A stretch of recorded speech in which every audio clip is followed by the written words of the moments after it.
할렐루야 엘림전원교회 교우 여러분, 2022년 2월 20일 주일 비대면 가정 영상 예배를 시작하겠습니다. 다 같이 기도합니다. 사랑의 하나님 아버지, 코로나로 인해서 한자리에 모이지 못하고 각 가정에서 예배드립니다. 그러나 한 성령 안에서 하나 되게 하시고 우리들의 예배 가운데 임하여 주셔서 영광받아 주시옵소서. 모든 교우들 한 사람도 건강 잃지 않도록 지켜주시고 다시 만날 때까지 믿음 안에서 온전히 굳건하게 자라도록 아버지 하나님께서 은혜 내려 주시옵소서. 예수 그리스도의 이름으로 기도하옵나이다. 아멘. 오늘 하나님의 말씀은 사사기 11장 1절로 10절의 말씀입니다. 계약이 아닌 언약이라는 제목으로 함께 은혜 나누고자 합니다. 사사기 11장 1절부터 11절. 길르앗 사람 입다는 큰 용사였으니 기생이 길르앗에게서 낳은 아들이었고 길르앗의 아내도 그의 아들들을 낳았더라. 그 아내의 아들들이 자라매 입다를 쫓아내며 그에게 이르되 너는 다른 여인의 자식이니 우리 아버지의 집에서 기업을 잇지 못하리라 한지라. 이에 입다가 그의 형제들 피하여 돕당에 거주하며 잡류가 그에게로 모여와서 그와 함께 출입하였더라. 얼마 후에 암몬 자손이 이스라엘을 치려하니라. 암몬 자손이 이스라엘을 치려할 때 길르앗 장로들이 입다를 데려오려고 돕당으로 가서 입다에게 이르되 우리가 암몬 자손과 싸우려 하니 당신은 와서 우리의 장관이 되라 하니 입다가 길르앗 장로들에게 이르되 너희가 전에 나를 미워하여 내 아버지 집에서 쫓아내지 아니하였느냐. 이제 너희가 환난을 당하였다고 어찌하여 내게 왔느냐 하니라. 그러므로 길르앗 장로들이 입다에게 이르되 이제 우리가 당신을 찾아온 것은 우리가 함께 가서 암몬 자손과 싸우려 함이니 그리하면 당신이 우리 길르앗 모든 주민의 머리가 되리라 하매 입다가 길르앗 장로들에게 이르되 너희가 나를 데리고 고향으로 돌아가서 암몬 자손과 싸우게 할 때 만일 여호와께서 그들을 내게 넘겨주시면 내가 과연 너희의 머리가 되겠느냐 하니 길르앗 장로들이 입다에게 이르되 여호와는 우리 사이의 증인이시니 내가 당신의 말대로 우리가 그렇게 행하리이다 하니라. 아멘. 이스라엘을 공격한 암몬 자손은 원래는 이스라엘과 친척 관계였습니다. 이스라엘의 조상 아브라함에게는 조카 롯이 있었습니다. 그리고 롯의 후손이 바로 모압 자손과 암몬 자손입니다. 이스라엘이 가나안 정복 당시 하나님께서 모압과 암몬은 형제 민족들이니 공격하지 말라고 하셨습니다. 실은 말이 형제지 남보다 더 못한 자들이었습니다.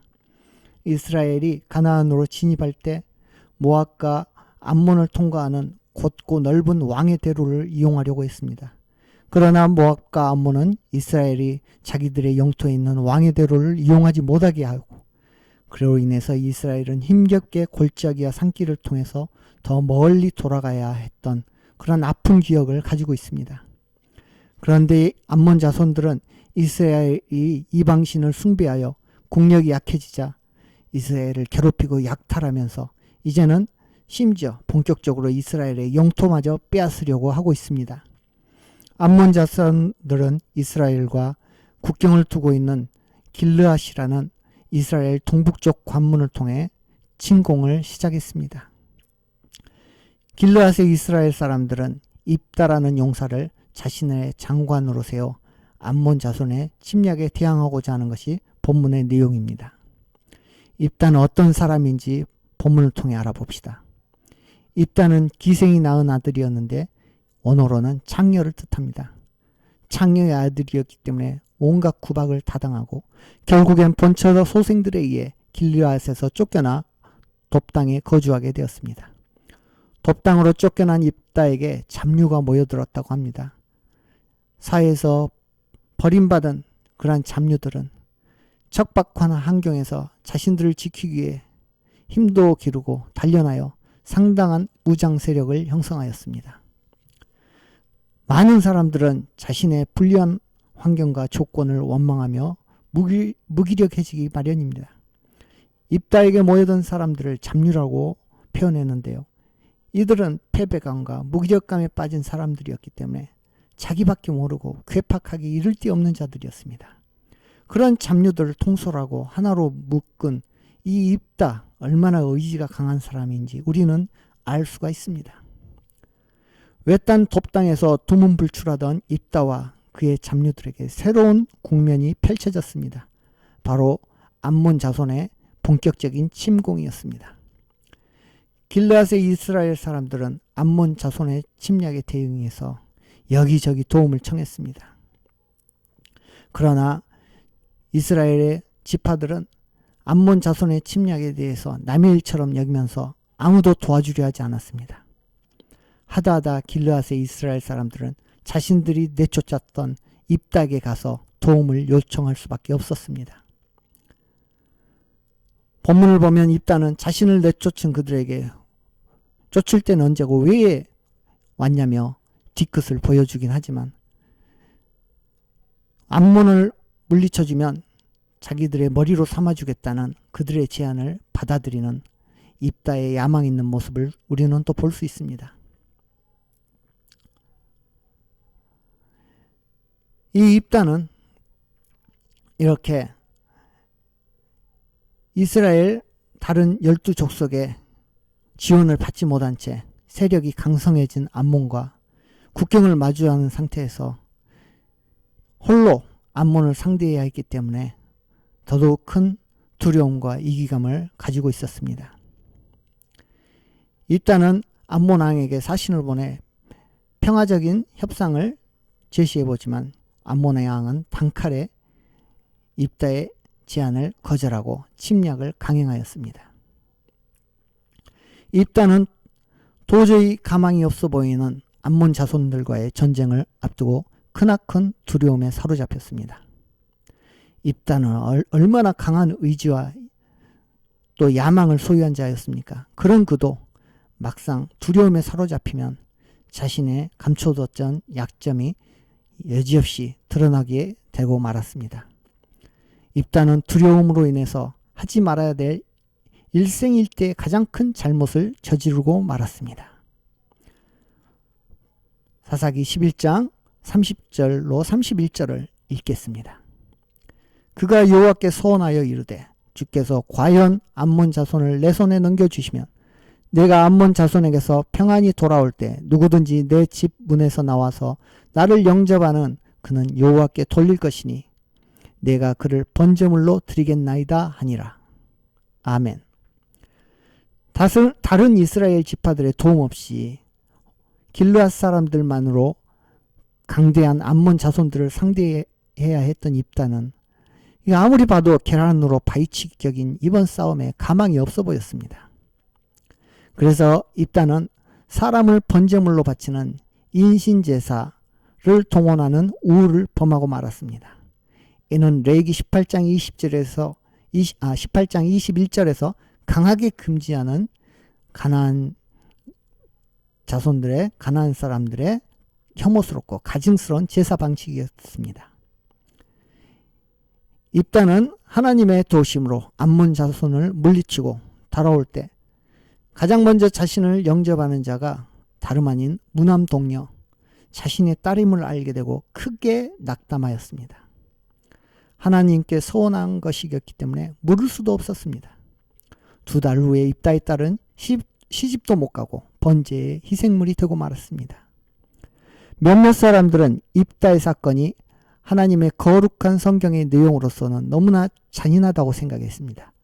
그래서 입다의 딸이 번제물이 되어 불타 죽었다고 해석하지 않고 번제의 다른 뜻인 헌신을 차용해서 의미를 두고 입다의 딸이 평생 시집도 안 가고 수절하며 하나님만 섬겼다고 이렇게 부드럽게 해석하려고 시도했습니다.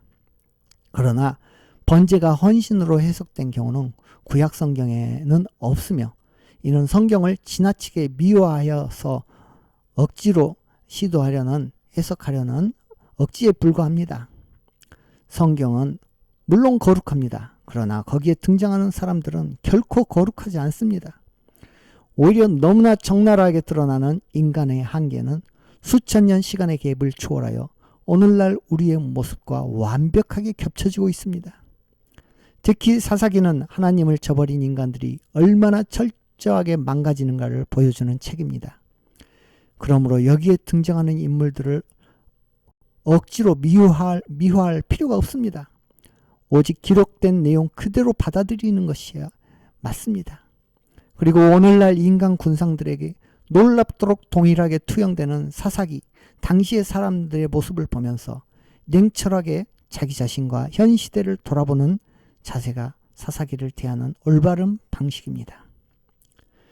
본문에 입다가 자신의 딸을 희생시켜야 했던 그런 형편없는 사람이라고 우리는 단순하게 결론 지어서는 안 됩니다. 입다는 비천한 출신이었지만 열악한 환경에서도 잡류들을 규합할 수 있었던 능력 있던 자요, 의지가 강한 사람이었습니다.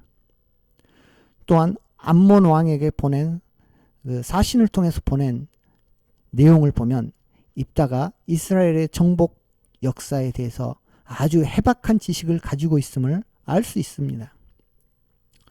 말도 안 되는 서원이었지만 하나님께 서원한 것이므로 자신의 딸의 목숨을 희생시키면서까지 하나님과의 약속을 지켰던 철저히 하나님을 경외했던 사람임을 알 수 있습니다. 그런 그였지만 위기의 순간에서 그의 한계는 여지없이 드러나고 말았던 것입니다. 그의 한계, 그의 약점은 도대체 무엇입니까? 바로 진리의 하나님이 아니라 자기 자신의 하나님을 하나님으로 착각했다는 것입니다. 모세의 율법을 보면 어디에도 사람을 제사로 바치라는 대목이 없습니다. 내가 제사를 드려야 하나님께서 내 기도를 들어주신다는 이런 기브 앤 테이크적인 관계는 성경 어디에도 찾아볼 수 없습니다. 내가 이만큼 하나님께 바치면 하나님께서 저만큼 내게 주시겠다. 이것은 인간의 착각일 뿐이며 이방 우상의 믿음, 우상의 사고방식일 뿐입니다. 이러한 하나님과 인간의 관계를 계약이라고 부릅니다. 즉 계약의 하나님, 바알 브릿 우리가 배웠죠. 이것은 진리의 하나님과 우리가 맺은 관계가 아닙니다. 진리의 하나님과 우리가 맺은 관계는 계약이 아니라 언약입니다. 내가 이만큼 바치든 저만큼 바치든 아니 아예 안 바쳐도 상관없습니다.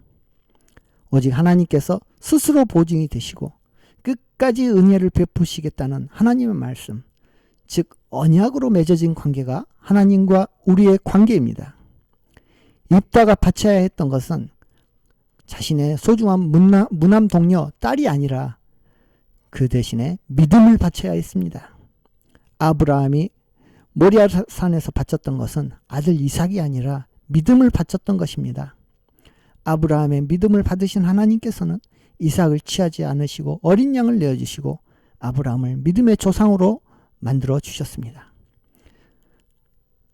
입다가 바쳐야 했던 것은 암몬 자손이 아무리 강대해도 하나님께서 반드시 이기게 해주시리라는 믿음을 바쳤어야 했습니다. 주변의 이스라엘 지파들이 아무도 도와주지 않으려 하였어도 적은 수의 길르앗 사람으로 크고 강한 암몬을 이길 수 있다는 그런 믿음을 바쳐야 했습니다. 심지어 한 발 더 나아가보자면 자신의 무지로 딸을 바치겠노라 서원했지만 자신의 신념이 잘못되었다는 것을 인정하고 반성하면 하나님께서 왜 서원 안 지켰냐고 뭘 하지 않으시고 용서해 주실 것이라는 믿음을 바쳤어야 했습니다. 그러나 그는 끝까지 고집을 꺾지 않고 자신의 하나님 바알 브릿을 머물고 말았습니다.